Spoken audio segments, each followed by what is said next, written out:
fata nk'ubu example nibereye muri ghetto inkoko iraza mbere kuyisosora kandi kera ngo babanzaga kujya mu mirenge kejeri iyo mikino nagihaba nibanga rikomeye cyane naho waba uri mu mwobo leta yagukurayo ni wamenye amakuru y'agafaranga kugira ngo gupfubura n'ibimutuje muri etaje ariko mari cyangeza mu mujyi ibyo bigore nabikubomorera wase wabibomozi ahubwo se nta kuntu wama nambaye nkamoza niba uwo mu mabusha afite akadota ngo twe twishiringira ayiwe niba atanagafite ambwire njye kumufasha kuri uwo mubomoro turashize none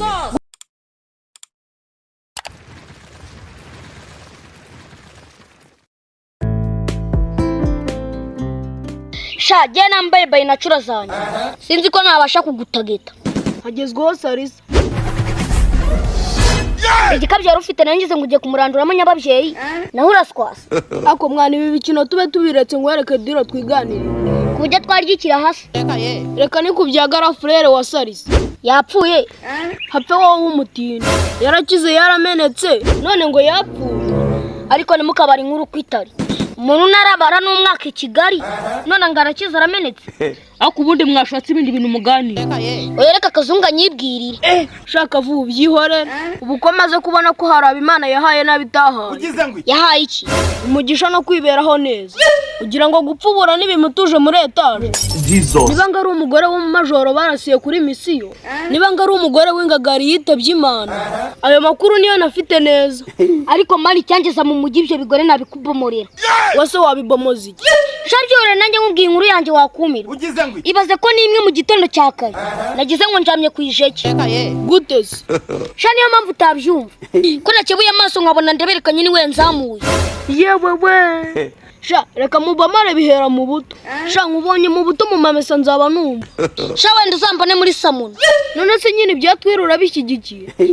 120% ahubwo se nta kuntu wama nambaye nkamoza niba uwo mu mabusha afite akadota ngo twe twishiringira ayiwe kejeri iyo mikino nagihaba nibanga rikomeye cyane naho waba uri mu mwobo leta yagukurayo ni wamenye amakuru y'agafaranga harya bamuteye akandoye cyane bari mu maboko y'ubutabera ariko mugani rero life yo kubomora naga ari nziza na gato oya ni nziza ariko wabikoze mu buryo bwemewe sha byari ibya kera fata nk'ubu example nibereye muri ghetto inkoko iraza mbere kuyisosora kandi kera ngo babanzaga kujya mu mirenge kazureka nze muhamagara banze menye impfu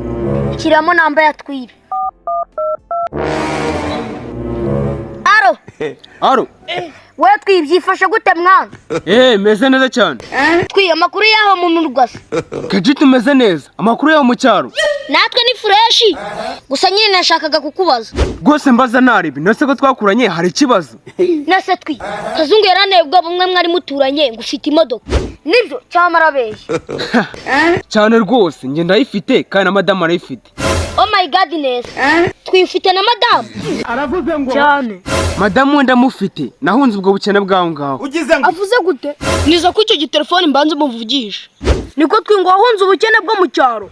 reka ubwo narabunze natakabi sha twibaca umugani mu kinyarwanda ngo uhungiye mu majipo y'abagore ngarinda apfa adahungutse nzi neza ko nta muntu wo mu cyaro hano iwacu yakemera gupfa nabi nkawe kazumumbariza ibya kakadota uvuze gute niba atanagafite ambwire njye kumufasha kuri uwo mubomoro turashize none gupfa nawe upfa kabiri ahubwo wowe warashinyangaye